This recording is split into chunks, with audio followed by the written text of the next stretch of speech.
Good morning, dis lekker om die oggend so saam met julle te begin. Ek is Rosanne McKenzie. Hartlike goeiemôre, goeiemôre. Hallo Elsa. Goeiemôre, ek is Elsa Esterhuizen. En ek is voor op die wa, Pieter Koen vanmôre. Hartlike goeiemôre, good morning. Saam met ons natuurlik die koning van kontant, minister Thys van Sail. Ons het weer Markte vandag hier, maar al die mense wat daar buite is. All aboard! Goeiemôre, goeiemôre. Ek is vandag in 'n uitstekende by, want my span het die Engelse Premier Liga gewen gister with 4 games in hand. Go Liverpool! Lekker. Dit was 'n bedrywige sport naweek. Ek kan nie wag om later 'n bietjie te hoor wat Arnold alles te dele het nie. Maar ja, Hier's waarna jy kan uitsien in vandag se program. Ons vier natuurlik vandag Vryheidsdag met 'n baie lekker program. So ons het gedink dat ons 'n bietjie met die jong mense gaan kuier. Ons gesels met die jong sterre van die reeks se Spooksoeker en Niggies en ons word besoek deur mevrou Wêreld Suid-Afrika 2025 verteenwoordiger Zoalies Jansen van Rensburg. Ja. en onthou ons wil ook graag 'n bietjie van jou hoor. Dalk lê jy nog lekker in die kooi of het jy die kombers nader getrek daar oor die rusbank voor die televisie. Stuur vir ons asseblief om van jou te hoor te laat kom, né? Dis hoe mense sê. Wat gaan aan met my vanmôre? Die QR-kode op jou skerm skandeer hom en laat weet van jou. Hoe dit ook al sê, solank jy 'n koppie koffie of tee in jou hand het, Pieter, dalk is dit die probleem. Dalk Net is 'n dit bietjie dit. koffie Dalk kry. is dit Nou plan maak. Ryk so vas. Ek gaan maar 'n stukkie vat so lank. Vat 'n slukkie. Nou ja, dit is nou tyd vir oggendpraatjies. En julle weet ek word baie keer gespot as die HAT hier by Nee. Maar ek het gister so 'n bietjie op sosiale media tyd spandeer en ek het op 'n plasing afgekom. Maar dit is ook 'n taaltoffie wat ek self nie kan oplos nie. So kyk gou saam met ons. Hallo julle. So ek het tot 'n besef gekom. Daar is geen Engelse woord vir laatlammetjie nie. So ons moet aan een dink. So as jy aan 'n woord kon dink wat gepas is vir die Engelse weergawe van laatlammetjie, wat sal dit wees? Skiet met idees. Ja. Dis 'n goeie punt wat sy maak, né? Ja, So ek bedoel ons het 'n hele paar woorde vir laatlammetjie in Afrikaans. Ek het selfs al van die woord pensioenvretertjie gehoor. Julle ook al daarvan gehoor? onlangs. Oor knypertjie. Maar het julle dalk 'n Engelse vertaling of 'n voorstel? Yes, dis 'n bietjie onkant gevang hè. Engels dadelik, Pieter. Bietjie vroeg vir my vanmôre. Ek gaan aan nog 'n paar Afrikaanse dink, jy weet, soos 'n oorstoot drie beseringstyd. Penalty try. Penalty try. I got it. Well, I can think of surprise baby, or late surprise baby, or late but I mean, you can have a surprise baby a year after you've had a baby, so it doesn't necessarily have to be a laatlammetjie. Ja. Maar dit is 'n goeie voorstel. Volgens 'n ander sosiale media verbruiker genaamd Michelle van den Berg is die Engelse term 'n caboose baby. 'n caboose baby. Caboose. Ja. Oh yeah. Sê Aussie. I don't know. I choose the caboose baby. Ek sien daar is ook 'n ander voorstel slat barn. Dis ook vir my Ek het nog nooit van dit Nee, gehoor ek het nie. nog nie daarvan gehoor nie. Dit het Miskien seker ons iets daar. te doen met die agterste of die laaste baan wat gebou is op die plaas. 'n Caboose, Ja. is dit nie iets te doen met 'n trein of so nie? Ja, die laaste bakkie op die trein. Ja. Daar's 'n Ja. klokkie. So dit maak tog tot 'n mate sin. Ja. Maar nou wil ek ook sommer vir ons kykers vra, is daar enige ander woorde wat julle miskien sukkel om te vertaal? Enigiets wat julle wou byvoeg? Ja, nou ja. Ek dink daar is woorde in ja. Afrikaans wat so mooi beskrywend is. Soos dalk nie woorde wat ek sukkel om te vertaal nie, maar spookasem. Ag ja. Dit is vir my een van die mooiste woorde en dit beskryf daai ding so perfek. So nie iets wat ek sukkel om te vertaal nie, maar 'n mooi Afrikaanse woord waaroor ek mal is. Of dalk 'n bietjie Engelse vertaling van 'n hangover.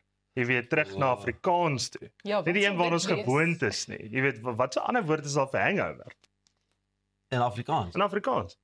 Behalwe die lelike Wingerdgriep. wingerdgreep. Greep, dit is Kyk baie nou vir mooi. jou. Dit is baie mooi. Ek wil nou oorgaan na ons volgende storie en vir jou wil ek vra en vir jou Pieter, hoe lank het julle vrouens nie met julle gepraat nie? Al vir hoe lank? Dit en Lotie. Wat is die langste wat hulle vir julle twee die silent treatment gegee het? Die TV is aan, maar daar's geen klank nie. Nou moet ek mooi dink. Ek weet my vrou lê daar nog in. Ek weet nie, maar dit was seker 'n kwessie van so 3 of 4 dae. Ja. Dis lank. Dis baie lank, moet ek die koue skouer kry of net môre? Ja. Wat het jy gedoen? Ek weet nie, dis seker dis lang stories. Ons het nie tyd nie. Ons tyd is beperk. Okay. Guys, As jy na my kyk, Pieter is bevoorreg dat sy vrou net 3-4 dae met hom praat op 'n slag nie. Sy wil kyk ook al jare. Bietjie stil. Nee, wat?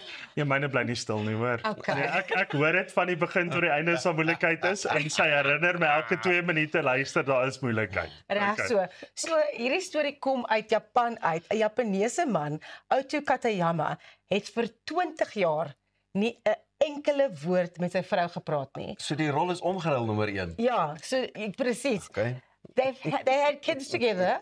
They were raising these kids in the same house, but he didn't speak to her. So even though she tried to get him to talk to her, she would try and get him to talk. Hy het net geknik en gegrom en dit was sy antwoord aan haar. Verbasend genoeg het hulle in hierdie tydperk nog 'n kind gehad. Terwyl hy nie met haar Terwyl praat. hy nie met haar gepraat het Daar nie. was 'n small talkie. Yes. Hulle het probeer opmaak. I shame, maar uiteindelik het hulle Was stil. uiteindelik het hulle seun nadat hy was so bang dat sy ouers sou skei dat hy nou op na sy pa se aftrede that he tried to get them to reconcile and to actually speak, and then he asked his dad, why did you not speak to mom for 20 years? En sy antwoord was, sy was so gefokus op die kinders, hy het gevoel asof hy agtergelaat word. Toe gee sy hom 'n uitklop. Ai, Toe is sy soos, ja. Wat is die langste wat jy al gegaan het sonder om met iemand te praat? Nie noodwendig 'n eggenoot of so nie. Ja, want dit bestaan nou nog nie, nee. Ja. Ek kan nie dink nie. Ek is een van daai vredesmakers. Ja. Vredemakers. So ek sal nie sommer iemand net Ja. ignoreer nie. Behalwe as iemand nou dalk ingeskakel is wat my gaan reghelp. So nie iets waarvan ek kan onthou Dis nie. interessant. Ek kan ook nie altyd daaraan dink nie, maar daar sal iemand wees wat my kan herinner en sê, "Maar Ja, onthou ja. jy?" Of van my Ja. kinders sal dalk vir my sê, "Maar pappa het seker al vir so lank nie met my gepraat nie," of wat in die geval is. En jy? Wat? Amper 10 jaar. Amper 10 jaar. Ek het 'n vriendin gehad wat toe nou nie meer my vriendin was nie. En ons het 10 jaar nie gepraat nie. En ek het haar seker so 3-4 maande terug by 'n partytjie gesien, want ons het steeds gemeenskaplike vriende, toe sê ek net hi en beweeg ek aan met my lewe. Ek is 'n grudge houer. Ja. Nee. So ons is die teenoorgestelde. Stima. Dis Elsa, ek en jy gaan langs mekaar moet staan. Ek sou tevrede maak met jou. En vir alles met argumente ook kom met my en Lotie. Sy wil ook beklei soos Oudet, jy wil dit hoor. Ek's net ja, nee. Jy grom en knik net soos hierdie Japaneese man. Wel, so leer ek elke dag iets nuuts by my kollegas hier op stel. Net so, né? Ons knik net. Ons knik net, maar jy moenie net knik nie. Jy kan saamgesels op ons sosiale media platforms. Ons laat dit vir eers net daar, maar ons gaan beslis nie stilstype kry nie, so ons gesels net hierna verder, bly ingeskakel.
Dis net na 6, hartlike goeiemôre en baie welkom as jy nou eers by ons aangesluit het. Ons weet julle kuier sommer nog lekker saam met ons. Dis immers 'n publieke vakansiedag, so daar waar jy nog snoes, sit of lê, draai maar net die volume knoppie op.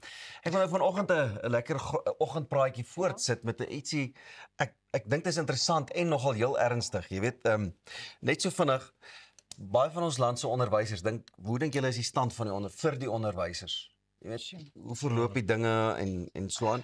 Al wat ek kan sê is ek het baie respek vir hulle, almal vir myself. Ja. Maar hoor gou hier, dit mag jou dalk skok. Bykans die helfte van Suid-Afrikaanse onderwysers oorweeg om hulle beroep in die volgende dekade te verlaat, hoofsaaklik weens uitbranding, geweld in skole en 'n gebrek aan ondersteuning. Volgens 'n studie deur die Universiteit van Stellenbosch noem 70% van onderwysers neem hulle administratiewe take as hulle grootste bron van stres. Hulle sê admin is te veel, hulle het min tyd vir lesbeplanning en leerondersteuning en so aan. Geweld deur leerders aan die toeneem wat voorvalle van fisieke voorvalle, verbale mishandeling en selfs sterftes, soos in Lusikisiki waar 3 onderwysers in 2023 doodgeskiet is. In Gauteng is 2 uit elke 10 onderwysers reeds geweld ervaar, terwyl in die Weskaap is daar 23 aanvalle in 3 maande aangemeld en. Sure. So, dis nogal teleurstellend en skokkend om te dink, dis die mense wat ons jeug moet voorberei vir die toekoms, hulle moet opvoed. Ja. En dit was een van oorlede Madiba se groot wense gewees is juis education, proper education. Ja. En as ons vandag gaan kyk, jy weet, ons vier Vryheidsdag, maar hoeveel vryheid is daar vir wat saam onderwys, presies wat daai omstandighede aan betref. Dan praat ons eers van die infrastruktuur. Ons praat eers van die infrastruktuur vir die kinders in sekere skole nie. En ek bedoel, dis 31 jaar later. Hierdie goeders is veronderstel om 100% al in plek te wees. Dis veronderstel om beter te gaan. En ek dink 'n onderwyspos vir alles jy vir die regering werk is 'n toppos. Ek bedoel, die voordele wat jy ontvang, alles wat saam met dit gaan. En nou om onderwysers te hoor dat hulle wil verlaat, dis regtig vir kommerwekkend. En ons het juis 'n knelpunt om te sê ons het klaar nie genoeg onderwysers nie. En aansluitend ook by verpleegsters byvoorbeeld. So daar's 'n klomp tekorte aan 'n klomp beroepe as gevolg van ordentlike infrastruktuur. Ja. En ek wil by jou aansluit en sê, dan kyk 'n mens na iets soos die geletterdheidsprobleem ook in die land. Jy weet wat ook 'n groot krisis is. Ek dink baie onderwysers ervaar tans 'n gebrek aan passie vir die werk. Dat hulle net in sulke ek moet sê walglike omstandighede nie, maar van hulle is in skole waar daar regtig erge omstandighede is. En om dan te vroeg op te staan en vrolik te wees met 'n glimlag op jou gesig wanneer jy al hierdie uitdagings ervaar, is moeilik en mense is maar net mens. So dan wil jy uit, dan wil jy iets anders gaan doen. Ook 'n ding wat my nogal opgeval het, baie keer sal hy op sosiale media mos daai video grepe kry van 'n kind wat in 'n klas gesit het en dan sien jy letterlik hoe die kind die juffrou gooi met die boeke of vloek of skel of van die hare gryp en goeders. Wie kan in sulke omstandighede werk? En hoe gaan 'n ou dit stop sit? Begin daai opvoeding by die huis met die kinders, want baie ouers het ook daai gedagte van nee, ek laai jou by die huis, by die skool af. Jy moet opgevoed word, dis waarvoor onderwysers betaal word, wat nie so is nie. And when you see those kind of videos on social media, my first thing that my brain goes to is, why is the child or the other student making a video instead of actually going to assist the teacher who's obviously in some kind of peril? For all of them, Maar sosiale media dink ek is deel van die probleem. Jy weet wanneer jy kyk na geweld ook in skole. So en ek dink wanneer dit kom by onderwysers, dis hartseer, want ek dink hulle vertolk 'n baie groot rol in elke kind se lewe. Weet as ek net terugdink aan toe ek op skool was ook. So dis hartseer om te weet dat hulle deur daai omstandighede moet gaan. En dan dink 'n mens natuurlik aan iets soos kurrikulums en so wat aangepas word en soos wat jy nou gesê het, die administratiewe take wat daarmee saamgaan. Ja. Tuisen ouens soos ek en jy wat nou al lank op 'n beheerliggaam gedien het by skole en goeters, kry ou van tyd tot tyd ook maar daai tipe van uitdagings. Ja, nee, ek dink ek sê 12 jaar al, nê. En ek dink maar op 'n laerskoolbeheerliggaam, maar as ou byvoorbeeld gaan kyk, die goeters wat die meeste uitskiet daarso is dissiplinêre voorbereiding. Dis as jy glo nie. En dan kinders aanvang, jy weet, juis by die skool. So ons het nou die opmerking gemaak van ja, maar wie se verantwoordelikheid is om die kind op te voed? Sekerlik is dit nog steeds tot 'n mate gesamentlike verantwoordelikheid tot onderwyser tot kind ook, want as jy gaan kyk hoeveel tyd spandeer 'n kind fisies by die skool, verstaan? Maar as jy nie die support vir 'n onderwyser kan gee nie, die infrastruktuur weer eens vir 'n onderwyser kan gee nie, die backup stelsel kan gee, die sekuriteit kan gee, en daai ding van jy is verseker van jouself, maar dit kan net gebeur as jy die selfversekering om jou het. Ja, En ek dink daai is die verskil en dis wat nodig is in SA skole. Want weer eens van ons grootste rolmodelle, van my spesifiek, was 'n onderwyser gewees, verstaan? Omdat ek opgekyk het na hom tot en met vandag toe nog, maar dit val weg en dis hartseer. Pieter, jy het nou natuurlik die ervaring wat jou kinders was toe nou op skool in Amerika en nou weer terug in Suid-Afrika. Watse tipe verskille het jy gesien? Ek moet nogal sê die grootheid van die skole daar is anderste. Jy weet, hulle praat ons van 'n laerskool of primary, pre-primary, daai tipe junior high school. High school is dan net jou laaste 3 grade, matriek na 9 na 8 of julle ken die grade. Ja. So die skole is groot en is enorm, maar ook daar, because in America they want to sue you for everything. So daar's ook maar daar is reëls en goeters, maar die onnies kan ook glad nie vasvat soos wat hulle moet nie. Maar nou ja, 'n gesprekkie vir 'n volgende keer. Ja. Voor ons nou tyd het vir eers, maar dis 'n debat wat ook kan aangaan en aangaan. Een van daar's net wat staan detectors by elke skool wat verby gaan, maar terwyl ons detectors aansit, moet ons lie detectors ook maar insit, jy weet. Ja, maar die sekuriteit is ook al so by van die skole en dit is vir my jammer, want obviously in van jou minder gegoede gebiede is die skole ook nie wat dit behoort te wees nie. En dis waar die staat moet aandag gee. Maar jy daar's baie eenvoudig, hulle moet vir die sekuriteitswagters een van daai sjokkertjies kry. Jy weet, een van daai stokkies en dan is die kind wat soos 'n net so 'n bietjie. 'n skok. Luister, okay, dis almal vir ons nou tyd het. As jy wil saamgesels of so 'n bietjie ook van jou besigheid wil laat hoor, dan moet jy vir ons sommer net 'n e-pos stuur en dit is na sales@creatorsway.co.za. Net hierna gesels ons met 'n ander tipe juffrou. Ons kuier saam met mevrou Wêreld SA verteenwoordiger Zwalies Janse van Rensburg.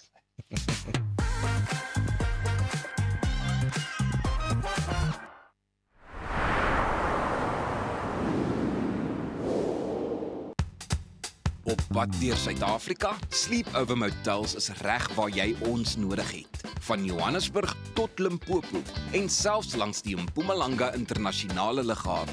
Ons bied bekostigbare gerieflike kamers met gratis Wi-Fi, veilige parkering en alles wat jy nodig het vir 'n sorgvrye oornagstop. Slaap rustig en reis slim. Sleepover, jou tuiste langs die pad. The cost of living crisis in South Africa has really affected us. The children have to wear hand-me-downs. Okay, let's see if it fits. I can't wear this. It's way too big. We've cut back on luxuries. Toilet paper's finished.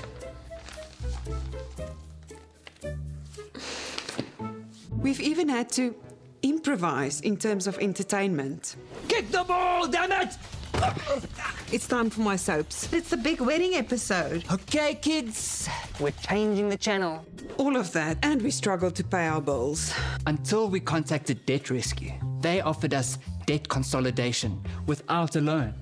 We have 1 monthly payment, and now we pay only what we can afford. Now things can get back to normal. The wedding, it's off! Debt Rescue, pay what you can afford. Bye ma, bye pa. Wat? Jy gaan nie so uit die huis uit nie. Gaan trek jy ordentlik aan.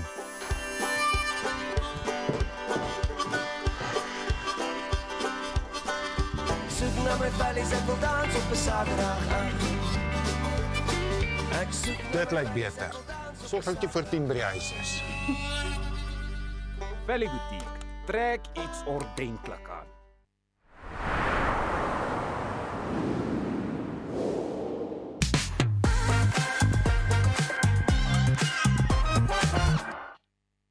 Every year, the Miss World South Africa pageant sets out to find a lady that epitomizes the values of beauty with purpose to ultimately represent our country on the world stage. Well, the search is over as we are joined by our reigning Miss World South Africa, Zwalies Janse van Rensburg. Zwalies, welcome and goeiemorgen, good morning. Good morning, goeiemorgen. Thank you guys so much for having me. I'm thrilled to be here and speak with you guys today. I look forward to share more about my journey. What made you decide to enter this pageant? Well, to be frank, when I decided to enter, I didn't really know what to expect, and I never really saw myself ever contesting for something like Miss World. I've been involved in community work for the past 5 years, and as long as I can remember, So when I found out about Miss World and I found out what they stood for and what they advocated for, I immediately knew it was an organization I wanted to be a part of and I wanted to stand with and advocate for together.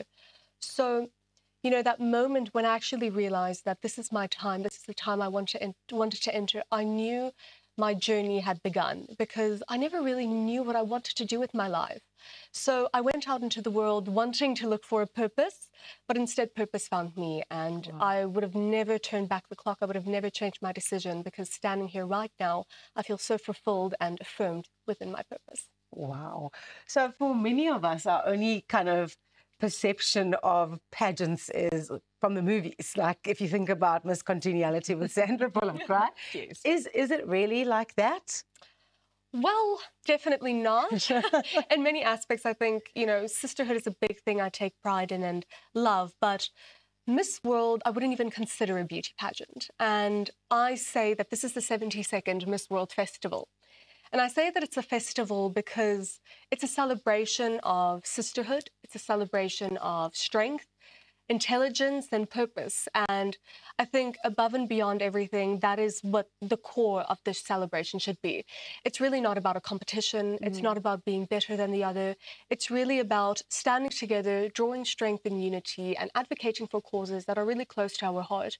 Because that is my ultimate goal as a humanitarian, is to strive for the betterment of this world and our country. And I'm grateful that I'm able to do that alongside an organization like Miss World. Wow. Now, of course, the pageant is about beauty with purpose. Your project is called Never Too Young to Advocate. Just tell us a bit more about the project, please. Yes. So every time someone introduces it, it just brings a smile to my face just because of how far we've actually come. But the origin story of it is that 5 years ago, I stepped foot into an orphanage. And, you know, being so young, going into those environments, I left feeling such a sense of sadness and loneliness and neglect. Because one thing I saw was that these children have to share everything that they own. They have nothing to call their own. And that was a very tragic feeling for me to not only feel, but see with my own eyes. I was raised by a single mom. And I know what it feels like to have only one parent.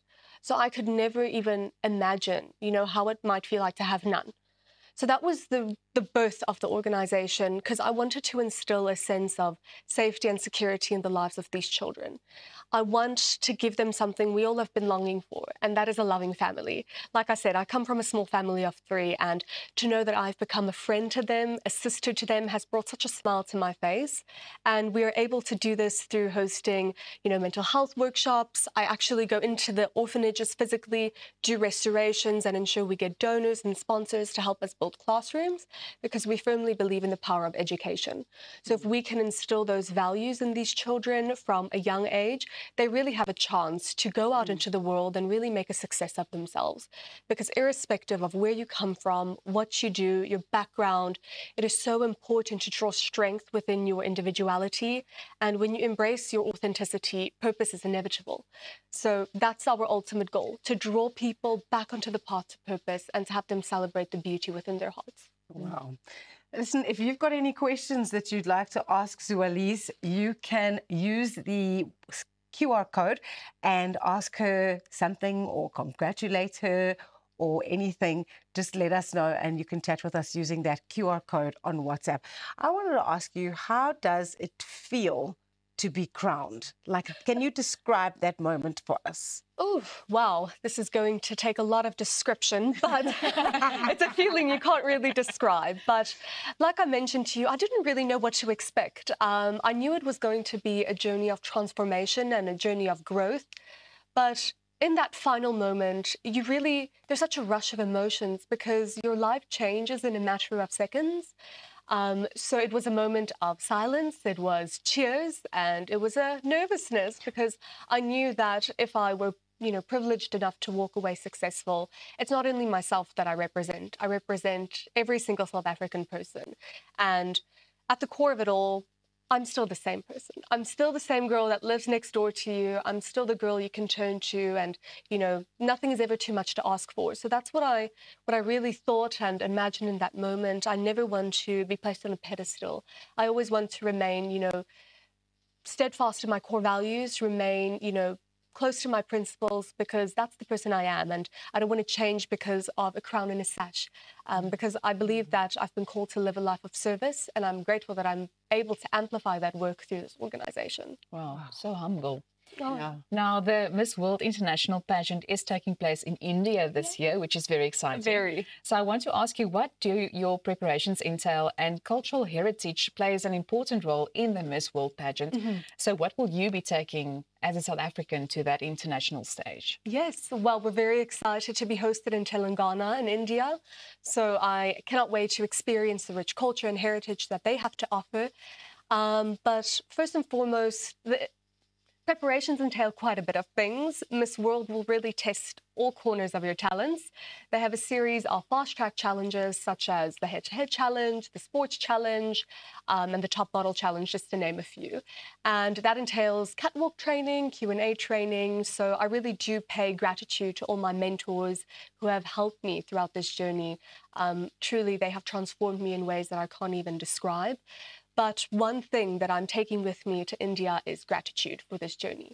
And the reason I use that word is because no South African has, gone without supporting me. Every single like, every single comment is something I hold so close to my heart, and I'm grateful to have the nation's support. That's one thing that, I really can't say thank you enough for, is to have my nation believe in me, they support me, and ultimately I'm grateful that I'm able to represent our brightest colors. So I can't wait to go and represent our beautiful nation. And yeah, I look forward to India. Wow, it's been so great having you. What a poised, elegant 19-year-old.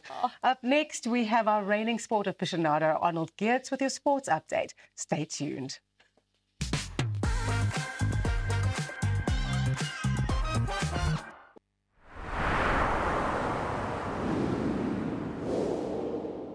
Nou ja, ons almal weet die manne in jou lewe word nooit regtig groot nie. So ook sal ons vrouens en ma's nooit ophou sorg nie.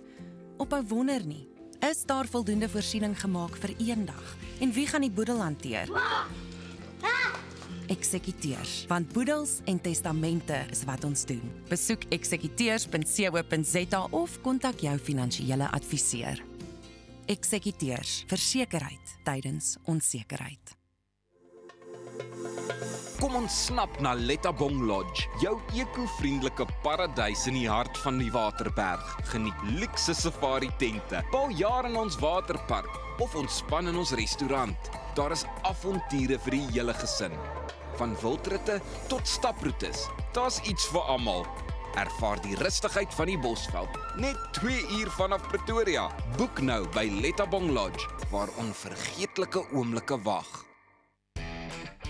So the missus told me to get my ducks in a row and start doing some work around the house. So I'm here at my local paint trade. Hey Tiny, how's the kids? I'm a busy man. Luckily, they have everything I need under one roof. I wasn't born yesterday. I know quality. That's why I choose their ProMac range. It's a quality paint because their paint spreads further. So get yourself over to Paint Trade Woods. They turn painting projects into child's play. We celebrate great achievements by extraordinary South Africans so that we can inspire our youth, and then we want to empower them to reach their full potential. We are here to celebrate history. He who has a big enough why can bear with anyhow. They will leave behind a legacy. We will never stop creating hope for our future generation.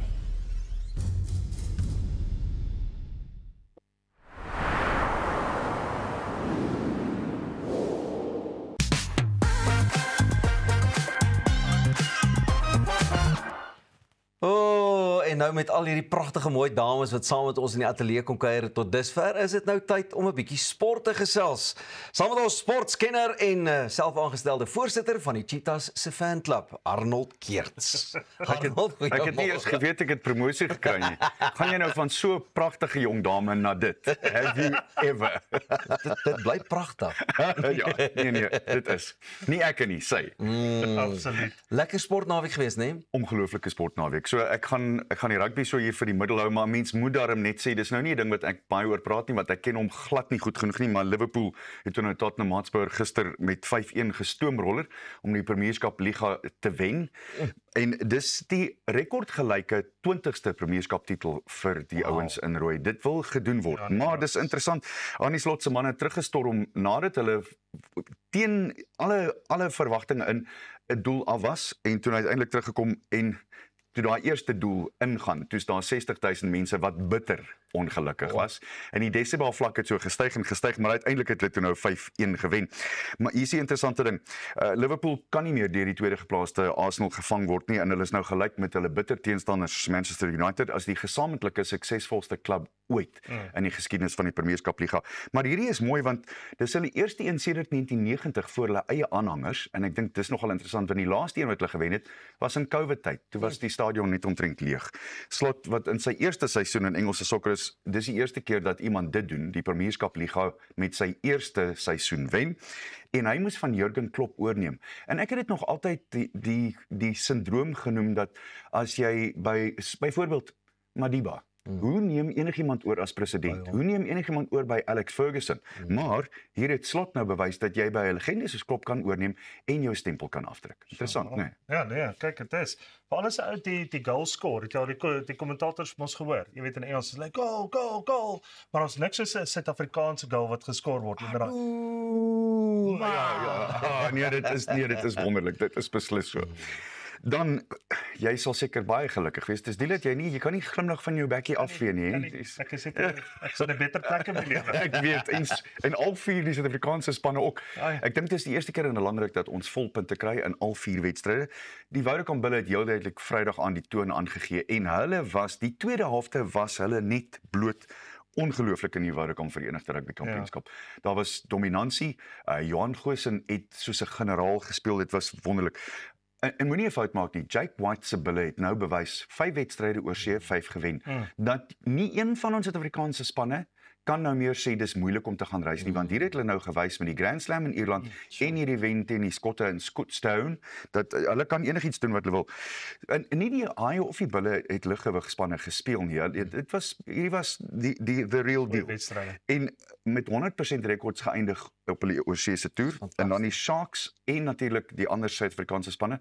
Net Wallisers gaan nou vir ons kom kuier oor die volgende 2 weke. En soos jy vroeër gesê het, ons is nou in die besigheidsdeel van hierdie ding. Nee, dit nou maar. Dis nou armdruk is maar daar. Jy weet, soos die statistieke ook dan mag gaan kyk en so aan die Lions met ten minste met albei met hulle wedstryde met hulle wen en hulle met natuurlik daai bonuspunte inkry en dan se ou nou weer afhanklik weet van ander spanne se performances, jy weet, en natuurlik as kyk na Ulster, Edinburgh kan dit maak, Connacht het selfs 'n kans, jy weet, so dis absoluut hierdie besigheidseinde hierdie volgende 2 naweke, great, kan nie wag nie.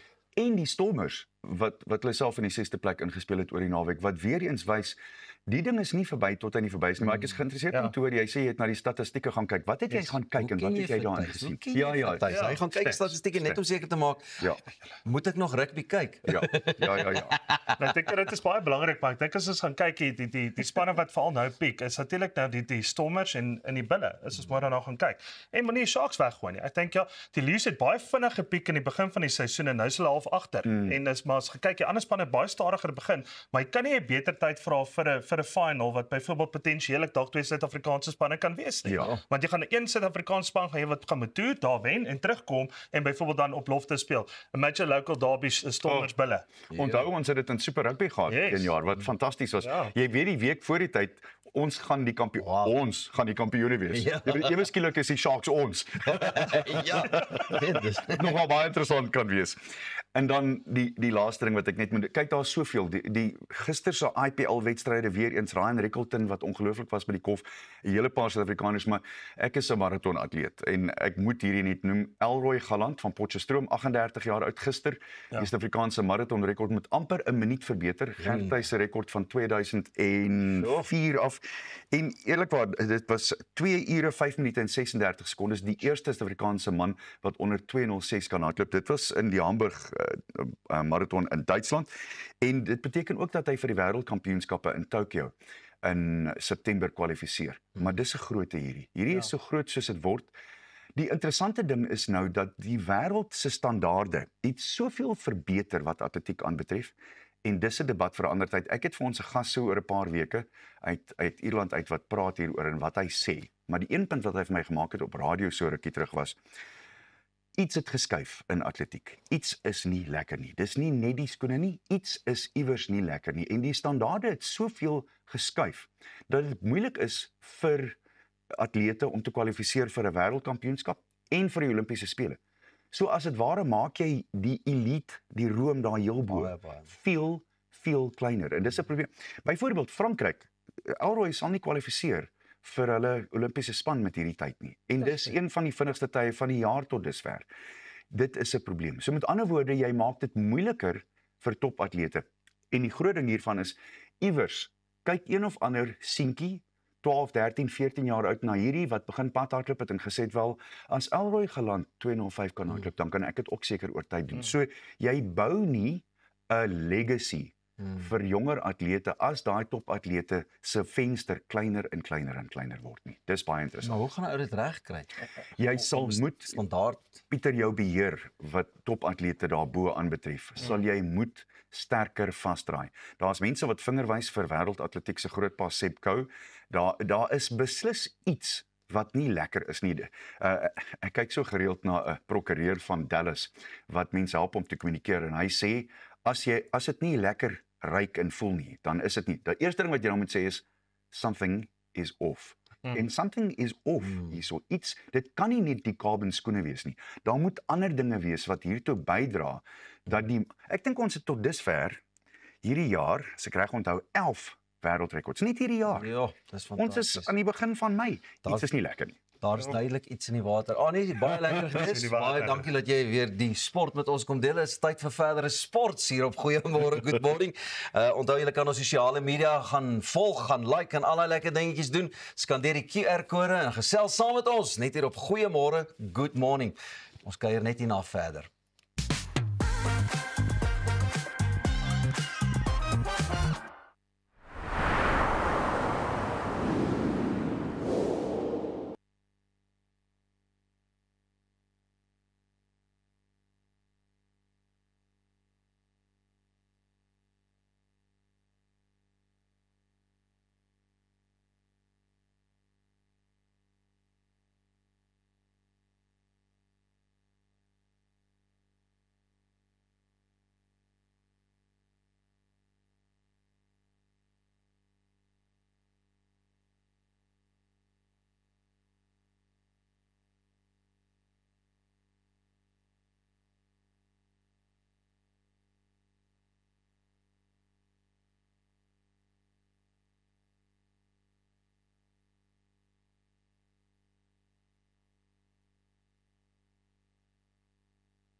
Nou ja, dis nou tyd om geldsaake te bespreek en ons handig dinge nou oor aan ons eie minister van Finansies, Tuis van Sail, met 'n segment wat ons noem The Bull and Bear Report. Tuis. Ja, wel, is lekker om hier so te wees, lekker op 'n vakansiedag. So ek hoop die meeste van julle lê nog in die bed en kyk 'n bietjie markte saam met ons vanoggend. So ek gaan dit so interessant maak as moontlik, maar soos wat ons altyd begin. Boom. Ons gesels 'n bietjie markte. So natuurlik die JSE het laasweek in die groen gesluit met so wat 1,34%. Hulpbronne in die rooi gesluit met so wat 2,37%. So natuurlik ook goud het bietjie in die rooi gegaan, weet met so 0,52% en olie. Ons gaan nou 'n bietjie gesels oor olie wat natuurlik weer op die opwaartse pad is as gevolg van China waar ons nou 'n bietjie gaan gesels. Maar as ons dan ook gaan kyk na die S&P 500 en die Nasdaq, laasweek het hulle baie beter week gehad as die vorige week. Albei is ongeveer op in die omgewing van 'n average van so wat 5% wat natuurlik goed lyk vir internasionale markte, maar nog steeds kom hulle net nie oor daai 10% marge van jaar tot datum, soos wat die JSE op hierdie stadium presteer nie. So weer eens JSE, glo dit of nie, uitpresteerder, well done boys, let's keep it up. So ons is daarom iewers in die wêreld, is ons een van die topmarkte en dit is natuurlik beskikbaar op die JSE. Die rand het bietjie swaar getrek, hy is in die omgewing van so R18.70 die laaste week getryd en natuurlik die kragtige pond in die omgewing van net so onder die R25 marge. So spaar nog so 'n bietjie, jy gaan nie nou Europa toe of vakansie hou daar nie, tensy jy klaar 'n paar ponde daar het. Natuurlik, dan kan jy maar gaan, maar vat my ook net saam asseblief. Alright, so as ons daarna gaan kyk, die eerste berig wat ons bietjie vandag gaan bespreek, is natuurlik China en olie. So as ons gaan kyk, China self, kan julle glo Pieter, een van die topprodusente van olie wêreldwyd. So as ons weer eens gaan kyk, hulle is net so onder Irak wat op hierdie stadium die 5de plek het met so 4,5 miljoen barrels per dag. Okay. Maar teenoor wat som Amerika se allermintige 20 miljoen barrels per dag is nog steeds jou voorste produsent van olie. Maar weer eens, net na Amerika is Saudi-Arabië met so wat 10,2 miljoen barrels per dag. So wys jy maar net hoe groot oorhand het absoluut Amerika die oorhand van olie. En daardeur het hulle besluit, as jy gaan kyk, China het eintlik sy monetêre beleid afgeskaal sedert 2015 om minder olie te produseer en hulle het hersien 10 jaar later waar hulle vandag een van die topprodusente is, ongeag of hulle byvoorbeeld elektriese wat so toe behore wil vorentoe druk, is hulle nog steeds 100% afhanklik van olie. En daardeur het ons laas maand rekordhoogtes gesien van China wat natuurlik olie aangekoop het vir reserves en daardeur ook natuurlik het dit die olieprys opgestoot en as ons gaan kyk ook 'n verswakte rand teenoor dollar, ja, daai pompe gaan dalk 'n klein bietjie duurder word in die nabye toekoms. So ons volgende berig waarna ons gaan bietjie gaan kyk is natuurlik Trump se eerste 100 dae se administrasie. So weer eens daar is 'n poll gedoen op of 'n poll, as ek dit so kan stel. Elsie gaan nou 'n beter woord gee vir daai ene. 'n poll, 'n meningspoll of 'n meningspeiling. Meningspeiling. Wat sal gewees? En so wat 39% van Amerikaners stem op hierdie stadium nog steeds saam met Trump met sy monetêre beleid teenoor Amerika se ekonomiese stand van sake en natuurlik belastingheffings en alles wat saam met dit gaan. En die res van hulle is maar klein bietjie either wil nie hulle sê nie of is eenvoudig net neutraal, maar gaan Amerika byvoorbeeld in 'n resessie kan gaan vir as hulle aangaan wat hulle aangaan? Ek glo nie. Ek dink dit is meer daai ding van my eerste 100 dae is my baie belangrik om vir die ouens te wys listen is op business en dis eintlik nie politiek nie, maar dis eintlik ons moet dinge gedoen kry. En ek dink ja, dis baie belangrik vir Amerika op hierdie stadium en veral die Donald Trump administrasie. Hulle is bietjie afgegradeer met hulle uitkyk, jy weet vir hulle kom ons sê hulle GDP groei is omtrent afgegradeer van 2% na ongeveer 1,4% in die eerste kwartaal. Maar weer eens as ons daarna gaan kyk, as 'n ekonomie soos Amerika wat die eerste wêreldland is, nog steeds met 1.5, enigiets oor 1% basis, jy weet, is 'n baie goeie ekonomiese groei vooruitsig in elk geval vir enige eerste wêreldland soos byvoorbeeld nie Suid-Afrika nie. Alright, die volgende storieetjie waarna ons 'n bietjie gaan kyk is natuurlik vir julle dames, is Shein en Temu. So met ander woorde, dadelik slaan die Chinese terug en hulle sê daar is tariefverhogings so hoog soos 377% op sekere kombuisware. Okay, so as jy gaan sien, maak net seker jy kyk vir sekere goedjies wat jy gaan koop en sekere goedjies wat jy nie meer gaan koop nie. En natuurlik, as ons gaan kyk, hulle top 100 produkte is op met so wat 51% selfs. So weer eens, as jy gaan kyk wat jy gaan koop, 'n bargain is net 'n bargain tot jom, koop. Alright. En natuurlik Temu omtrent ongeveer op met 110%. So kyk maar net 'n bietjie vir daai. Uit die aard van die saak op die einde van die dag, gaan die ou wat die swaarste gaan trek is maar altyd die verbruiker. Ja. As dit in 'n stil oorlog is en of dit 'n gewone oorlog is, maak nie saak nie. Jy gaan altyd aan die agterkant trek. Maar kyk maar net weer eens vir daai spandering. Daar op die skerm is 'n paar van die goedjies wat uitskieters is. As ons bietjie daarna ook kan gaan kyk, jy weet so hier so langs my, as ons gaan kyk, eyebrow gel efforts, so daai eyebrowtjies en die jellytjies wat ons gebruik is omtrent 199% oop. Tweezers 168% op. En natuurlik so ook gaan kyk na manual chicken meat shredders, Pieter 210%.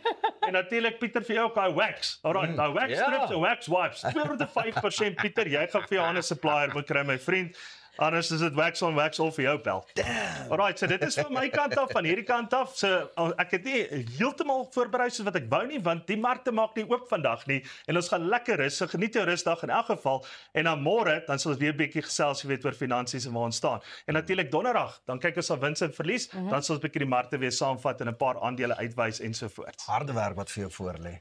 Guys, ons beweeg nou aan na ons volgende storie wat van dese week in die koerant verskyn het waar hulle eintlik vir jou aangehaal het. Inflation is at its lowest point in 5 years, but the ordinary South African is not feeling that. We're actually feeling even more pinched and even trying to draai elke sent om because there seems to be no relief. Ja, as ons kyk, tussen 3 tot 6% is die mikpunt van die Reserwebank, jy weet, om inflasie te kan behou, om ten minste net tussen daai marges te kan hou. Maar weer eens, die algemene probleem wat die Suid-Afrikaner daar buite het, is die feit dat inflasie mandjie wat basies gemonitor word uit daai 40 goedere, is nie noodwendig die 40 goedere wat jou gewone salaristrekker belastingbetaler uitkoop nie. So met ander woorde, om daai mandjie van 40 eenhede te gaan kry tussen 3 tot 6% is nog steeds nie 'n maklike proses om dit daar te handhaaf nie, maar as jy gaan kyk al die ander produkte wat daar buite is, ek en Pieter se lekker rooi vleisie, as ons kyk 'n wyntjie, as ons gaan kyk selfs blits, as ons gaan kyk mediese fondse, as ons gaan kyk mediese onkoste, petrol, al hierdie bygehoor wat ons ook gebruik. Okay. So daai hardloop in die omgewing van tussen 10 selfs tot 15%. Okay. En nou die grootste probleem wat ons het is ons verwag rentekoersverlagings hierdie jaar te met aangaan so wat dit laas jaar aangegaan het en ek het in daai brug het ek wel gesê besop dat Suid-Afrika nie 'n rentekoersverhogings gaan kry met inflasie wat weer buite beheer kan raak nie. Want as ons kan onthou, ons het laasweek so vinnig gesels oor basies die wet, jy weet van 15 na 15,5 en toe word dit geroep weer terug. So as ons gaan kyk die impak daarvan is ons moenie vergeet van 2018 nie. Ons is geneig om baie vinnig te vergeet.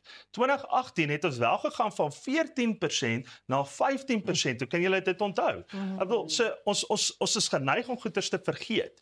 Okay, en die impak daarvan was eenvoudig baie gewees as ek ou gaan kyk want dit tref jou kom ons sê lae inkomste trekker. Okay. En dan het dit 'n effek op die ekonomie want ewe skielik spandeer jy minder en jy spandeer minder op goederes wat jy nie eintlik nodig het nie wat nie aldag 'n slegte ding is nie, maar 'n slegte ding vir jou ekonomie en jou algemene groei. So weer eens ek weet nie waar in Suid-Afrika daai deficit om dit in 'n Engels woord te gebruik te gaan haal nie. Dit het natuurlik ook 'n impak op mense se begrotings en hulle spaargeld. Ja, want onthou, sodra jy meer moet uitgee, gaan jy minder spaar. En Suid-Afrika ongelukkig het een van die lande wat altyd die beste gewoontes in spaar gehad, een van die slegste lande geword wat spaar aanbetref. En nie as gevolg van slegte gewoontes nie, maar eenvoudig vir die feit dat jy kan dit eenvoudig net nie meer bekostig nie. En dan baie keer gaan mense byvoorbeeld sê ja, maar ek het 'n werkspensioen, so dit is genoegsaam vir my vir aftrede want dit sis my nie aan. Maar daai is nie eers 'n derde van wat jy gaan benodig om fisies te kan onafhanklik te kan aftree nie. So wat 9% van Suid-Afrikaners kan eintlik onafhanklik aftree. So en die ander praat ons eers van hoeveel is aan kom ons sê grants wat hulle moet ontvang om fisies te kan oorleef as 'n ou persoon. Ja, en net nou vergeet van die mense wat dalk 'n ou pensioenvretertjie het wat in die huis rondloop. So dit gaan selfs nie verder as dit nie. Maar as die Reserwebank besluit om die rentekoerse onveranderd te hou, wat beteken dit prakties vir gewone Suid-Afrikaners met skuld of die wat probeer spaar? Ek dink sodra ou praat van rentekoerse en ons praat van dit kan styg of dit kan daal of dit bly net so wat dit is. elke persoon daar buite wat korttermynskuld het of selfs langtermynskuld het, wil graag hê dit moet daal, want jy voel onmiddellike impak. So met ander woorde 'n normale Suid-Afrikaner het amper 80% skuld, jy weet op sy salaris. So as jy vat, jy weet 80% skuld, jy weet op jou salaris, 0.5% tot 1% maak 'n groot verskil. Maar as jy aan die ander kant byvoorbeeld wet het wat opgaan na 1% toe en rentekoerse wat nie verlaag na 1% minder nie, dan kan hulle mekaar nie uit basies faseer nie.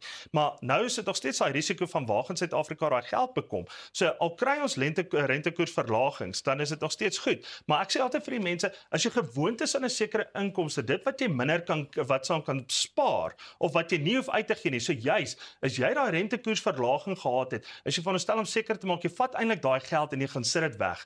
En baie keer dan sê ons onsself ja, maar in wat? Byvoorbeeld, education plans, ons kinders wat ook al. Neem 'n anniteit uit vir jou kind. Vandag al. Neem 'n R250 premie uit vir jou kind. Vandag al. Dis 'n langtermynbelegging en alles. Jy plaas jou kind soveel verder vorentoe vir sy ou dag op die einde van die dag. En ek dink daar's 'n klomp tips wat 'n ou kan kry, jy weet rondom jy weet besparings en waar om dit in te sit en hoe om dit te bestuur. Ons het nie baie tyd oor nie, maar ons fokus nou baie op die pensioenvretertjies vandag, lyk dit vir my. So dalk net 'n laaste wenk van jou kant af aan mense in die verband. Kyk, nommer 1 is as jy 40 is, moenie nog kinders hê nie. Jy weet so makliks dit, maar niks speel.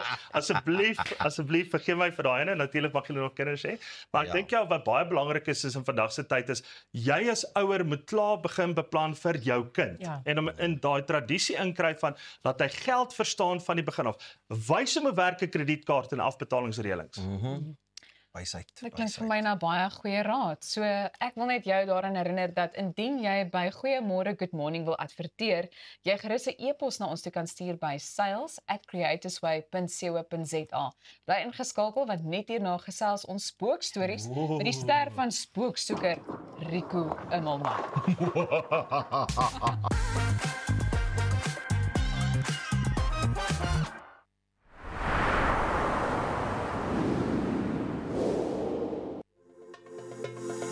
Kom ontsnap na Lettabong Lodge, jou eco-vriendelike paradys in die hart van die Waterberg. Geniet luukse safari tente, bou jaar in ons waterpark of ontspan in ons restaurant. Daar is avonture vir die hele gesin. Van wildritte tot staproetes, daar's iets vir almal.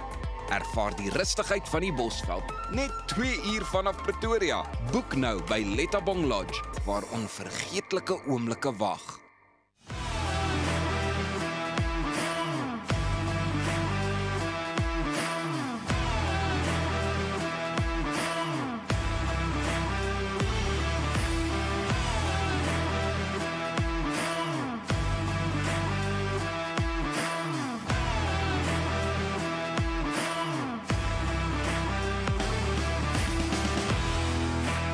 AC/DC Express.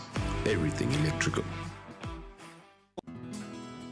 Dink aan jou inkomste as hierdie skapie se wol en hierdie skeermes. As jou huisverband, karskuld en as stygende lewenskoste afkom, bly daar nie veel oor nie. Jy kan nie 'n skaap verder as die vel skeer nie.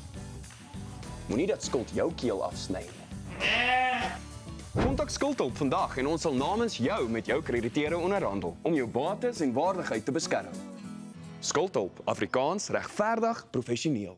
Mint Hotel 84 on Catherine offers affordable luxury in the heart of Sandton. Enjoy Instagram-worthy casual dining and resort-style amenities for when you need to let your hair down and simply relax. Luxury comes standard as all our rooms are Wi-Fi and Netflix ready. The Mint Collection suites are uniquely themed and exceptional, adventurous and exciting. Mint Hotels, it's meant to be. We're gonna be alright. Go higher, lift me higher, lift me higher. We're gonna be alright. Lift me higher. Let's go higher. Let's go higher.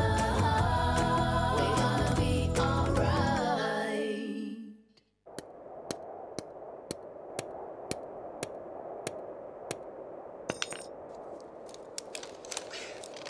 Is it secure? Yeah, it's secure. Are you sure? Trust me, my guy. Okay, let's go. Don't let your investment slip through your fingers. Invest with a partner you can trust. Everest Wealth, the power of consistency.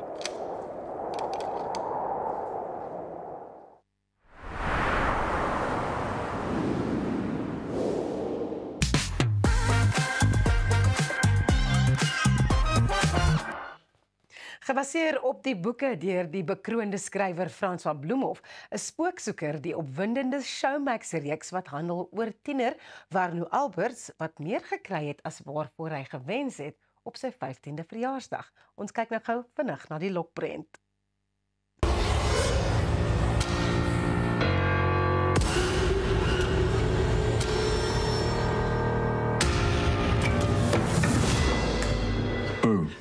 Dit gebeur met sommige mense wanneer hulle 15 word. Spesiale mense. Ek ly aan lewensgebrek. Wat goed. Ek is so. Sjoe, wat sou sê het spook gesien?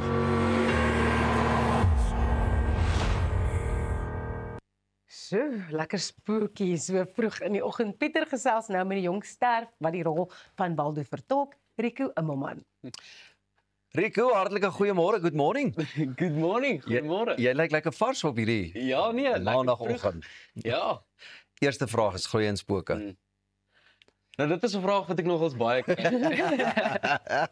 Maar ja, sien, ek sal sê nee. Nee, ek doen nie, maar as ek wel het, ek sal uitfreak as ek 'n spook sien. So ek sê altyd ek sal in Warno se skoene inklim in daai karakter en dan sal ek so vinnig as moontlik daai spook net Ek moet amper vir jou vra, voordat jy aan die reeks begin werk het jy in spooke geglo maar of nie geglo nie en nou na dese dink jy dit is tog bietjie waarheid daarin? Ek dink dit daar's dalk 'n moontlikheid daarvoor. Luister nou, dit lyk of jy baie pret gehad het, nommer 1, net so vinnig.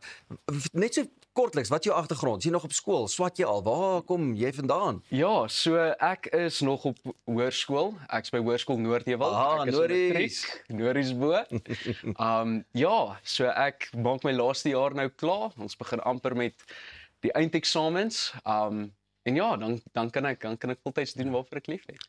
Luister nou, hierdie spookstories waarin jy gewerk het, is gebaseer op die boeke van François Bloemhof. Ja. Het jy die boeke gelees voor die tyd? Jy bietjie daar jou neus daarin verdiep? Nee, ek het ongelukkig nie. Maar ek wens ek het, want dit is regtig 'n briljante boek vir tieners. Daar's soveel opwinding en dinge wat gebeur en jy lewe letterlik in daai wêreld soos jy die boek lees. Ja. So in kort, waaroor gaan spookstories? So dit gaan oor Warno Alberts. Nou op sy 15de verjaarsdag word hy skielik bewus van spooke in sy dorpie en dat dit nou sy verantwoordelikheid is om van hierdie spooke ontslae te raak. Maar ja, hierdie spooke stel sy familie, sy vriende en sy dorpie, die mense waarvoor hy die liefste het, in gevaar en hy probeer 'n manier vind om net ontslae te raak van hierdie spooke en net aan te gaan soos normaal. Ja, so is hierdie spooke nou ouens wat bietjie onrustig is, soos wat 'n spook nou mos maar tipies ou dink hulle is. En dan hoekom is hulle met hom jy so bekend? Jy weet, is dit omdat hy daaraan geglo het of jy's nie daaraan geglo het? Ek dink is juist omdat hy nie daaraan geglo het nie. Want ja, dink net aan jouself as jy wakker word eendag en ewe skielik sien jy hier spooke oral. Dit sal my heeltemal uitfreak. Maar ja, hy wil nie noodwendig hierdie spooke wegdryf nie. Hy wil niks met hulle te doen nie. Hy wil net aangaan soos normaal, maar die omstandighede laat hom net nie toe om dit te doen. Soos in die lokprent waar hy omdraai, waar hy loop, dan kom jy agter hulle is daar. Daar's 'n spook. En hoe het dit gebeur dat jy toe nou die hoofrol loslaat? So my drama-onderwyser, Maritjie de Villiers Knop, het 'n oproep gekry van die casting director Ira Blankenberg. En ja, 2 maande later is ek op 'n vliegtuig op pad Kaap toe in my graad 11 jaar. Wow, ek wil net vra, ek meen dit het gebeur in jou graad 11 jaar. So wat maak ou, want jy weet nou lê matriek voor, jy gaan 'n bietjie met jou skoolwerk moet op sy skuif. Ja, nee, so ek dink die grootste ding is maar tydbeheer. Wanneer ek fokus op iets, dan fokus ek daarop. As ek op stel is, fokus ek om op stel te wees en ek neem elke oomblik in. En ek weet, okay, miskien werk ons vandag 12 ure op stel en dan môre as ek af, dan sal ek harder fokus op my skoolwerk daai volgende dag. Ja, net elke oomblik inneem en net goeie tyd bestuur. En wat het jy gedoen met die skoolwerk? Want ek meen aan die een kant is dit draaiboek en aan die ander kant is dit skoolwerk. Ja, so ek dink die grootste ding wat vir my saak gemaak het is om net seker te maak met al hierdie stelwerk wat ek doen dat my punte nie daal nie. En dit is nog steeds vir my baie belangrik. So ja, dit het my baie dedication gevat en ondersteuning van my vriende en my familie om dit te laat gebeur. En toneelwerk, ek meen, is dit iets wat jy nou al van jongs af aanklank by gevind het? Ja, so in kleuterskool was ek aangetrek soos 'n dapper army mannetjie en ek was op die verhoog gegooi en gesê, "Boeta, nou moet jy dans, nou moet jy hierdie mense vermaak." En ja, nee, ek het elke oomblik geniet. En ek voel dis waar my liefde vandaan gekom het. En is dit nou 'n aanduiding dat jy jou eie waagtoertjies en goeders doen? Ja, Stel. ja, so ek is 'n SA gimnas. So ek inkorporeer die gimnastiek agtergrond in die stands agtergrond. So ek het al my stand self gedoen. Ja, ons het mense wat van brûe afspring en lekker ek's in 'n boot vasgemaak en ja, klomp lekker dinge. Maar dit was op sigself ook seker baie opwindend geweest. Ja. As die ouens nou sê jy moet so val en so rol en uiteraard jy seker self ook gesien jy mag eerder so val. Ja. Wow. Ja. Hoorie, en op die stel was daar redelike spookstories wat die rondte gedoen het of het julle mekaar maar 'n bietjie bang gemaak? Ons het maar mekaar 'n bietjie bang gemaak. Ja, ek voel ons was in hierdie wêreld waarin ons leef. Ons was op 'n stadium wat ons als geglo het wat ons gesê het, want dit ja, dis letterlik 'n wêreld wat geskep word. So ons is in daai wêreld, so ja. Het julle dit in 'n spookagtige dorpie gaan skiet of waar is dit verfilm? So ons het in die strand in die Kaap, is daar so 'n lekker plaas met klomp vervalle huise en goeders wat lekker nou gewerk het en dan het ons in Durban wil geskiet en ja, eintlik oral in die Kaap. En die res van die geselskap saam met wie jy gewerk het? Ja. Legendes in die industrie, June van Merch, Laudie Liebenberg, Jane de Wet, ja, klomp vele meer. Zeralda de Bruin, Josh van Dyson was die twee jong akteurs en aktrises wat saam met my gespeel het. Fantastiese mense om mee te werk. So van gehad en so baie geleer. En hoeveel keer het jy jouself geknyp as jy nou dink, "Wow, hier sit ek tussen al hierdie mense en ek werk saam met hulle." Baie keer, dit het so onwerklik gevoel. Maar ek voel die grootste ding is maar net dankbaarheid. Ek is net so dankbaar om op sulke jong ouderdom al met so groot name te werk. Ja. En as hulle nou besig was om die stel voor te berei, jy weet, dit was maar beligting hier en is die dekor wat opgestel moet word. Het dit vir jou baie tyd gegee om dan nou lekker in jou rol in te gaan en jy weet jy woorde te leer? Ja, met die vinnige pas kry jy nie tyd om eintlik woorde te leer nie, want as jy by die huis kom is jy so moeg van die dag se werk. So dan is al lekker tyd om bietjie my woorde deur te gaan, maar dan is al ook tyd wat 'n mens lekker moeilikheid aanjaag op stel en ons het altyd 'n gitaar op stel gehad en dan sal ons gitaar speel en sing saam en net lekker kuier. So is daar 'n bietjie ander verskillende talent ook. Ek meen dis nou die gimnastiek, dis die talent wat jy het voor die kameras, bietjie gesingery ook. Ja, bietjie gesingery ook. In die reeks ook self. Regtig? Is daar 'n paar dele waar nou sy talente wys. Aha, Rosie, hierdie klink vir my na 'n opwindende reeks, nê? Ja. Baie opwindende reeks. Nou, is dit iets wat jy ook voltyds gaan wil doen as jy nou klaar is met jou matriekjaar? Ja, so ek is nou klaar volgende jaar en dan beplan ek om voltyds in die industrie in te gaan, veral vir volgende jaar. Maar SWAT is nog steeds in my agterkop. Ek sal dit verseker nog doen. Maar ja, ek kan nie wag om net voltyd my voete in die deur te sit. En hoe lekker was hierdie rol vir jou om te vertolk? Ja, baie lekker. Dit is iets van alles.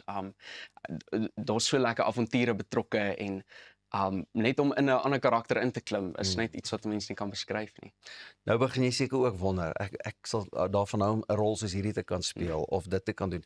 Is daar iets, wil jy graag 'n action man wees? Wil jy ook die ou wees wat die drama rolle vertolk? Waar sien jy jouself? In Spooksoeker was daar regtig dele wat ek als kon wees. Ek kon die drama speler wees, ek kon die action speler wees. So hierdie was vir my 'n droomrol. Dit was werklik vir my 'n droomrol. En ja, maar ek sal verseker meer in die action deel wil ingaan want ek love die standwerk en al daai dinge. Ek wil net gou die spook, daai mannetjie wat so wit was. Dit was nie jy wat 'n dubbelrol vertolk het nie, nee, dit was 'n ander byspeler. Ja. Alrite. Roos, as jy nou 'n spook moes speel, sou daar 'n spesifieke spook wees wat jy sou wou speel? Jy weet, ek wonder nou, hoe sal dit wees? Ek sal Charlie the Ghost of wat was daai ouetjie se naam? Ek dink ek sou 'n spook wou wees wat net in die huis in rondhang. Ja. Ek is so besig gelewe nou, ek wil net 'n huisspook wees. Ek dink actually stoute spook wil wees. Daai een wat die kaste oopmaak en Ja, daai daai- ooptrek en daai Daar was eintlik so 'n spook en spooksoeker wat Ja. by die talentkompetisie dan wil Warnu nou tokkel en dan trek sy aan die gitaar en dan kan niemand anders hom sien behalwe Warnu nie. Want is nou natuurlik 'n spook. Maar dan kan jy nou sien daai enetjie is lekker besig. Ja. Wow. Ek kan net dink en julle obviously maar redelike spookstories verneem van mense af wat sê hoorie ons weet regtig van so iets wat gebeur het. Jy weet soos Frans wat dit dalk in die boek geskryf het. Ja, so daar is talle spooke wat wat in die Afrikaanse taal 'n baie bekende spookstories is wat in Spooksoeker gesien is. Ja.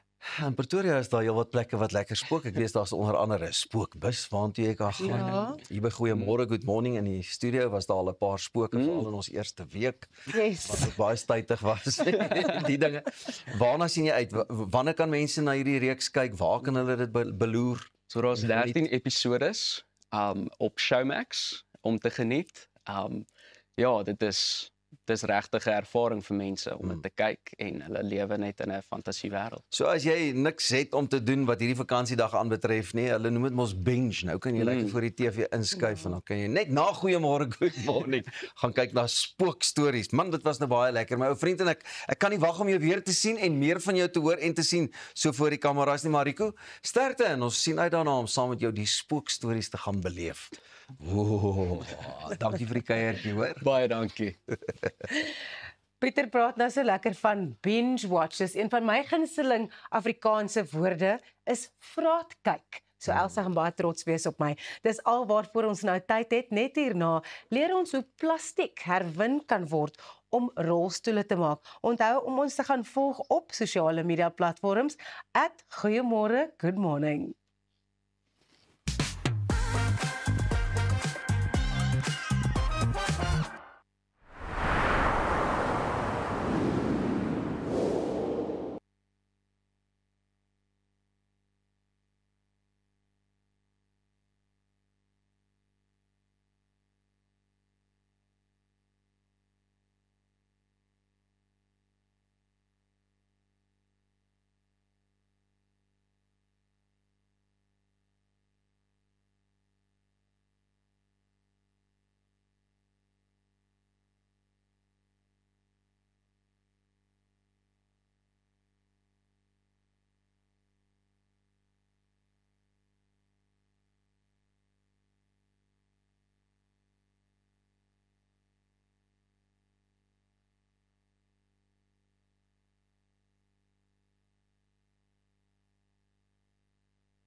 Bottle tops, empty cans, and plastic bread tags may seem like throwaway items, but for a mom and daughter duo, Jessica and Maya Gordon, these everyday bits of trash are tools for change. Through their organization, the Sweetheart Foundation, they turn recyclables into hope, providing wheelchairs for people living with mobility challenges. Maya, Jessica, goeiemorgen, good morning. Welcome to the show. Goeiemorgen, good morning. Maya, I want to start with you. The idea for the foundation came actually from you wanting to help one of your classmates. So one day when I was about 3 years old, my mother came home and there was no bread tags or tops anywhere on anything in the fridge or on the counters. It turns out my teacher had told me to collect tops and tags, and that got my mom curious, and that's how. Furious and then curious. Because she wasn't waiting for the things to be done. Things were still being used. Yeah. She was like, no, I've got to take these to school. No, so very, very curious, but first a little bit confused and curious. Now, helping through a recycling program, how did you come up with this idea exactly? So back in 2014, the Sweethearts was born on Valentine's Day. We had our first wheelchair handover, hence the Sweethearts. And we wanted to keep it all feel good, happy, engaging, and just lekker South African. So walking around in parks and seeing what waste there is, the idea was born.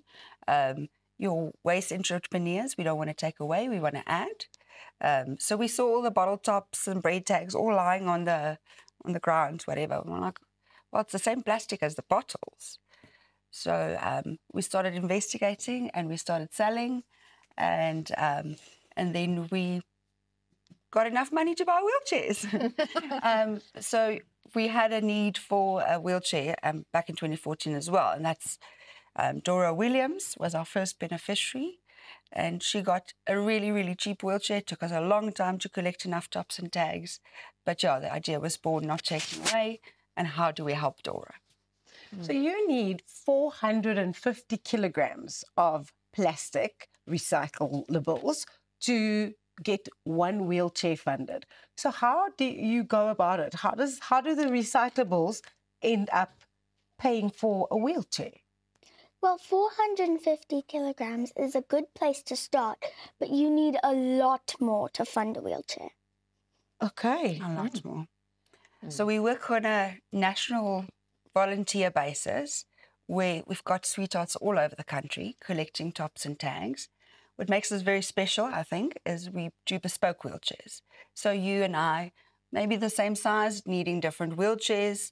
A little kid needs a different wheelchair. So we don't exchange wheelchairs for 150 Ks for a wheelchair. It's just a good target because wheelchairs cost different amounts and we do bespoke wheelchairs. So yeah, like she said, a lot more.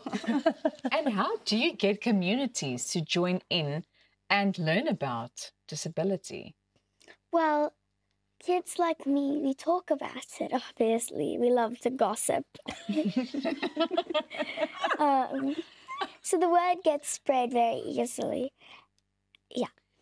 So yeah, it's a feel good. It's all about feel good. If it doesn't make you smile, like you're not doing it for the right reasons.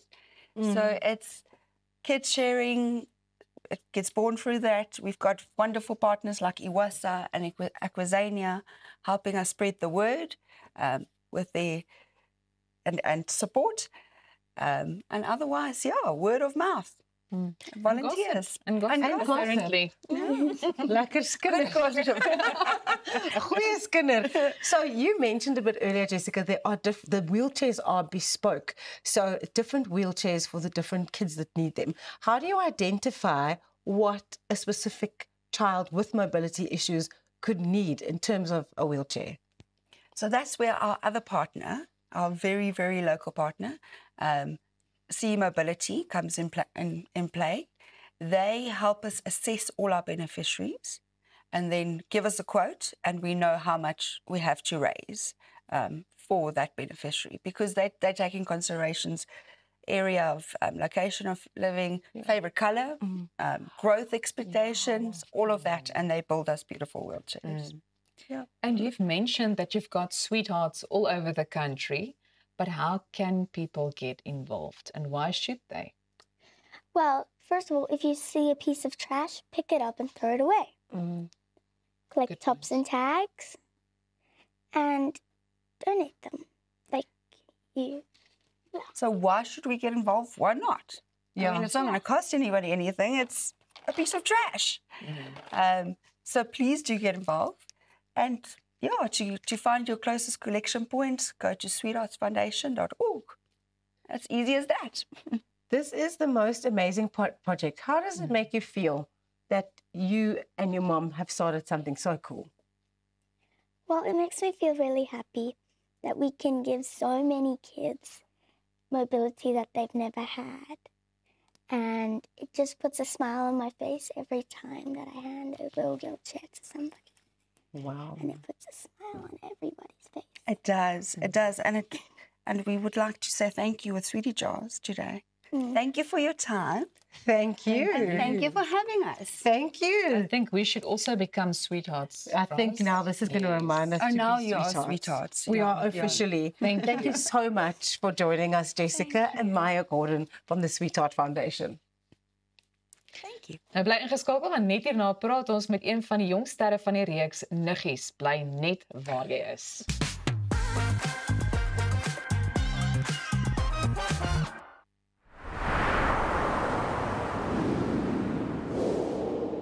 When was the last time you looked at your plants and said, thank you? Thank you. You keep me chilled out in the heat. Thanks, plants. Make me appreciate the earth under my feet. Thanks, plants. You bring some joy and life into my home.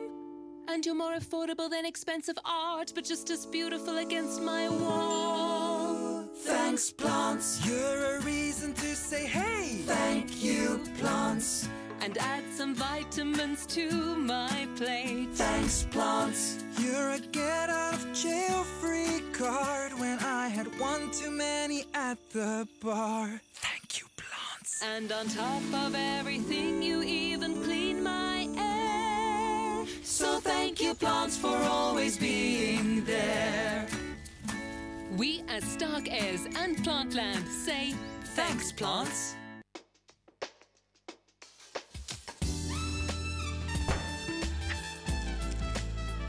Yeah.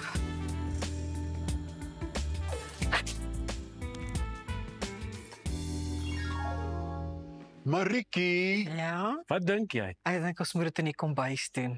Ek dink ons moet ons kombuis nou oordoen. Daarmee kan ons help. Universal Kitchens, ons kan meeste van jou fantasieë in die kombuis laat waar word.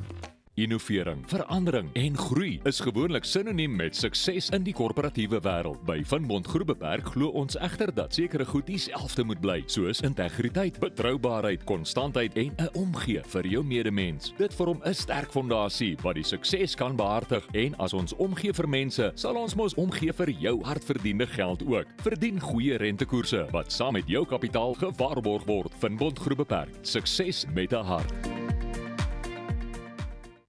We celebrate great achievements by extraordinary South Africans so that we can inspire our youth and then we want to empower them to reach their full potential. We are yet to celebrate history. He who has a big enough why can bear with anyhow. They will leave behind a legacy. We will never stop creating hope for our future generation.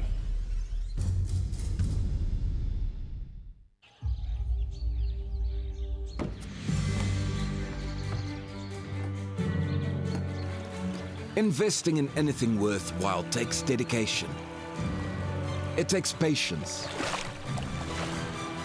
It takes discipline. And it takes time. At Everest Wealth, we understand that there are things you would rather spend your time doing. Everest Wealth. While you do life, we take care of business.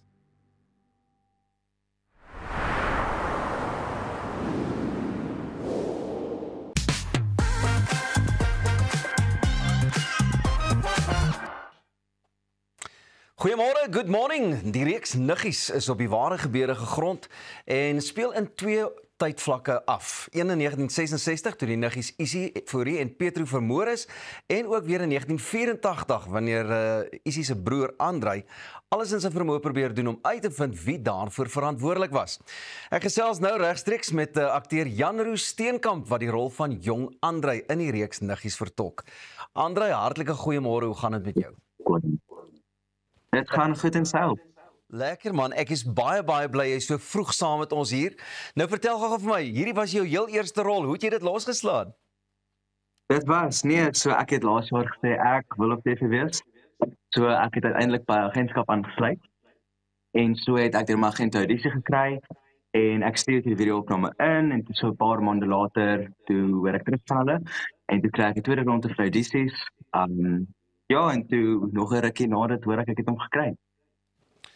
Nou, ek is so gewoond, jy weet, as mense nou jouself so verdiep in 'n reeks, dan is ons geneig om jou karakternaam te gee. Jan Roos, jy vertolk die rol van 'n jong Andrei en natuurlik Beer Adriaanse, hy is die ouer vertolking van Andrei. Het julle twee bietjie met mekaar gesels om net seker te maak julle hou die karakter lewendig in hierdie tydsvakke waarin hy plaasvind? Ja, soort van, kyk, ons het saamgekom in die begin, per so 'n deurlees van 'n paar tonele. En ons het met jou ons gesels juis oor dit. Ons het op die eind saam besluit dat 60s Andrei en 80s Andrei is twee verskillende mense eintlik. Hy is mos die polisie, so dit is. Ek wat ek gesien het en beleef het, is net, ja, dit maak mens 'n ander mens. Maar toevallig het daar 'n paar mannerismes oorgedra. Ja, maar ons besluit dis nodig om spesifieks te doen. Hoorie, dit klink of dit 'n baie lekker geleentheid ook was, en ek weet wat vir die ouer mense nogal opvallend is hoe eg die tydperk is. Was dit vir jou ook nou nogal lekker om jouself in die 60s te kon sien, en die 60er jare te kon betree? Dit was ongelooflik. Nee, dit is 'n ander wêreld. Die 60s is half ons besig om 'n mode te raak in terme van die klere. Aanvanklik was die broekie nogal klein. Maar nee, ons het vinnig gewoond geraak, maar dit is 'n lekker wêreld. Ek kon met 'n platespeler speel en die karre was super cool. Nee, dit was regtig lekker. Ek moet ook vir jou sê, dit het my nogal herinner van my kuiertjies by oupa en ouma, of dit nou op die plaas was of in die dorp, maar ek moet sê die span het briljant gedoen om daai tyd ook weer te kon gee. Luister, hierdie was nou nie 'n maklike rol as 'n eerste rol nie, nee? Hoe het jy hom aangepak? Nee, so ons was baie gelukkig. Ons het vir Ira Blankenberg gekry om met die kinders te werk. So Ira het my touwys gemaak. En dan verder, ja, dan het ons skiet mos nie in, of ons skiet nog sê chronologies nie. Ons skiet in, ja, ons skiet een dag toneel 3 episode 4 en dan 'n ander dag wat ek ook.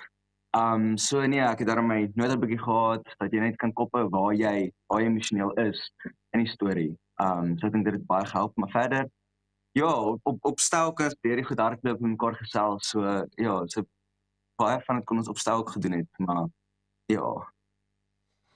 Luister, en dit was 'n redelike groot stel skoene wat jy moes vol staan, want ek meen jy het skouers geskuur met Tenerife van Wyk, jy weet, loods en Jacques Bessenger wat op sigself as van ons land se beste akteurs geken word. Het hulle jou rustig laat voel, het hulle jou raad gegee, hoe was dit om saam met hulle te werk? Absoluut, dit was ongelooflik. Nee, alles sulke mense. 'n Mens verwag soms dat hierdie groot name dalk ook groot koppe het, maar alles reg nederig en plat op die aarde is. Hulle maak mens, ja, laat mens baie veilig voel. En hulle het baie moeite gemaak om almal in te trek. So dit was reg goed en ja, ek het baie geleer by hulle. Ek dink, ja, net om na hulle te kyk van op sigself, leer mense so baie van die spel. En dit is, ja, hulle skep 'n totale ander wêreld om jou en dan voer hulle op jou en baie wat my ook self gaan het. So.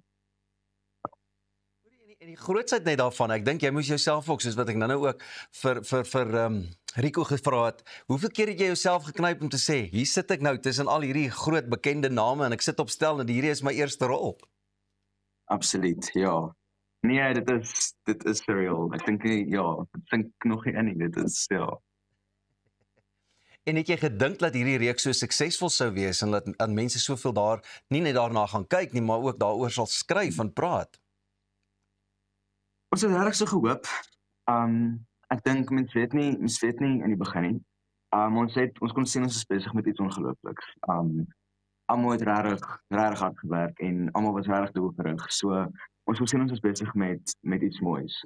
En iets so groter as ons. Veral met Willem ook en dan op stel was ook. Dit is net dis ongelooflik om deel te kan wees van so iets. Maar ja, ons het regtig so gehoop. Maar nee, ek moet sê ek is verskriklik dankbaar om te sien dat mense kom kyk en dat mense deel raak en ook skryf te hoor. En ja, dit is ongelooflik. En ek hoop vir baie nog sulke stories. Ek is seker ons gaan jou nog by baie van hulle sien. Net so laaste vraagie. Jy was besig om eksamen te skryf tydens die vervulling van hierdie reeks. Hoe het jy daarmee gekoop? Ja, nee, So ek het gelukkig aan iets heel vroeg voorberei.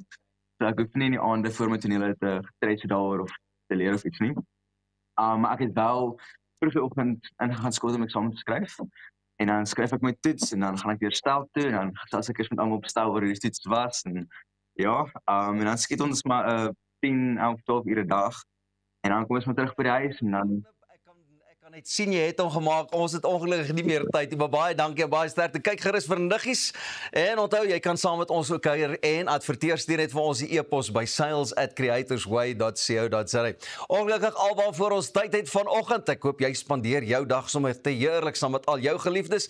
Tot môreoggend, dan wens ons vir jou 'n hartlike goeiemôre. Good morning. Ek hoop jy het 'n lekker dag.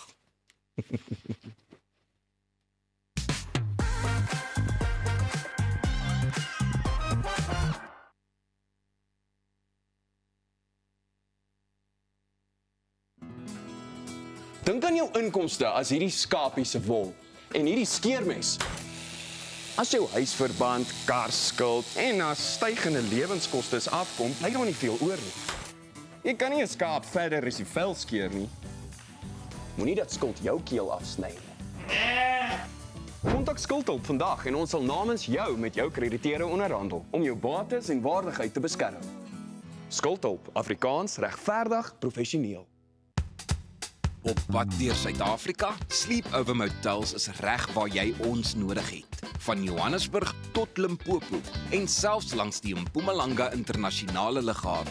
Ons bied bekostigbare gerieflike kamers met gratis Wi-Fi, veilige parkering en alles wat jy nodig het vir 'n sorgvrye oornagstop.